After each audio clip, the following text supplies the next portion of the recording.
guys, so for today's video we are giving Fanta, our leopard gecko, a revamp to his vivarium. Now this is what it looked like first. Nothing wrong with it, just needed a bit of a revamp. So I'm gonna start off by doing the background. So I had to measure obviously the back wall of the vivarium. I've also turned it, we'd say, upside down. So I want to have the two vents at the top instead of at the bottom. And we're going to be using styrofoam for the background. Mark out where the vents are going to be and the sizes and all that, and get cutting with a sharp knife. So now I'm going to cut out like the design, we'd say, like what would be cracks in a wall basically. And this does get messy, guys, so yeah, have a hoover on hand to hoover up everything. So next up we're going to use some silicone, and this is a marine safe silicone, so it's safe for your reptiles as well. I've used brown because I'm going to be putting sand on top of it. So you pretty much put it all over the background, and you want to rub it in and make sure to get it into all of the cracks.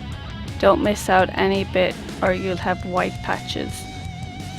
So once you have it all rubbed in, that's when you pour the sand over it. And once you have covered the entire background with the sand, you want to leave that for 24 hours to dry.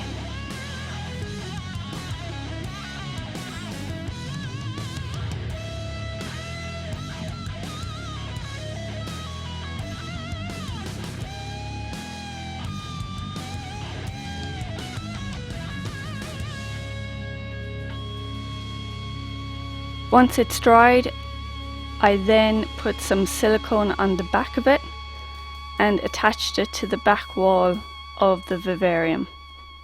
And that was it, background done. So on to the clay, and let me tell you, this is very dusty. I got a 20-pound bag because the tank that I'm using is 3 foot long. It says to mix that with 6 cups of water, but I would definitely use more than 6. Yeah, I think they're saying 6 is a precaution, because if you use too much, you can't really do anything to fix it, whereas if you're using too little, then you can always add.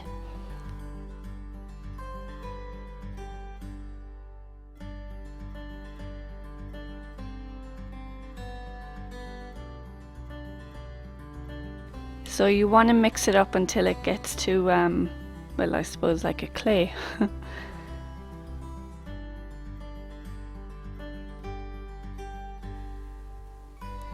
And then we're going to start building.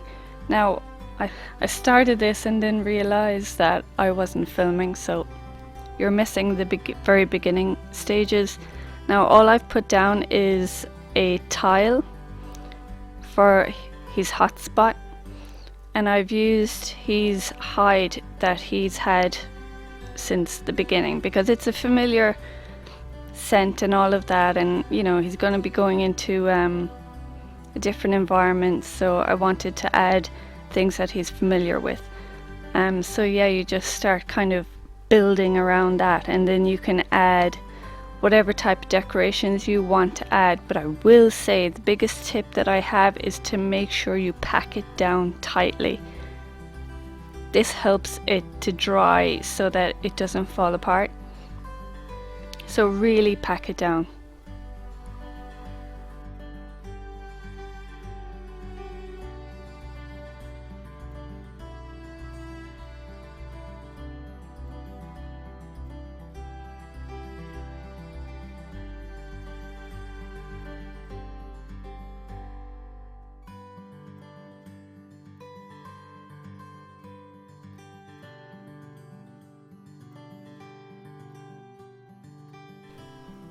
So I'm using a Tupperware container as his Humid Hide. I remember when I first got him, I bought him this like really expensive Humid Hide that he didn't even look at. And I made one out of a plastic tub, and his toilet area I've also used his old hide that he used to use as his toilet. And here we go.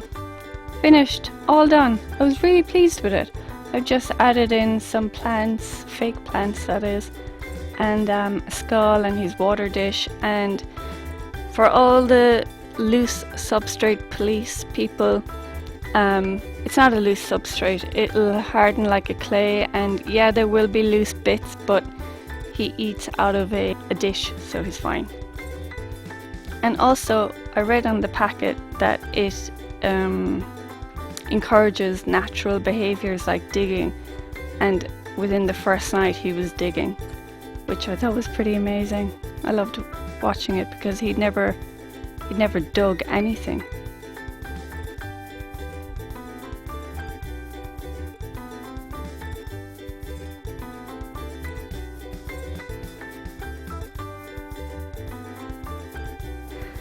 Only me.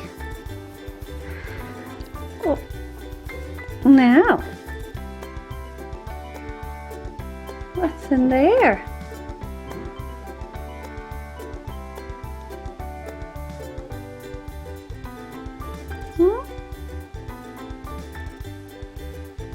You're gonna go straight into your new hide.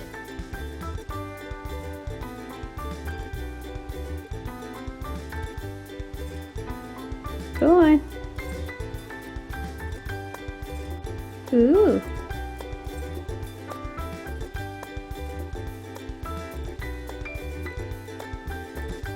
That's your basking area.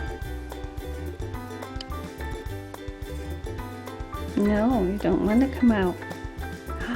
Look at all the hidey places you have. And you just gonna go into the first one, eh?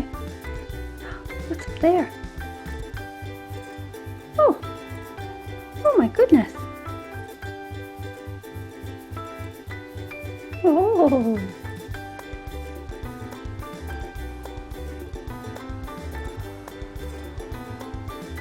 Yeah, you have a nice dark hide.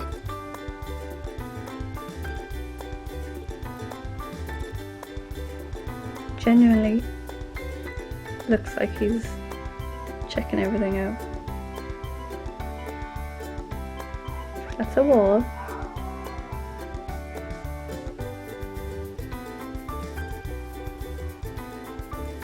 So when it dried, it took, I would say, 2 to 3 days, and it's still not completely dry, but that's okay because it will allow him to make his own burrows in the damp parts and all of that. So I put him back in after about, I think it was 3 days I gave it, and yeah, he really enjoys it.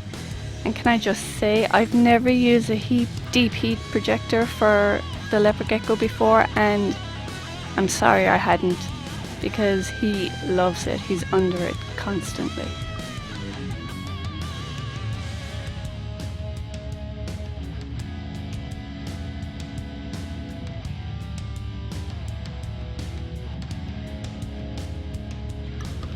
So guys, that's it for this video. I hope you enjoyed it. If you did, please give it a thumbs up, and if you haven't already subscribed, I would love it if you would. Yeah, see you next time. Bye!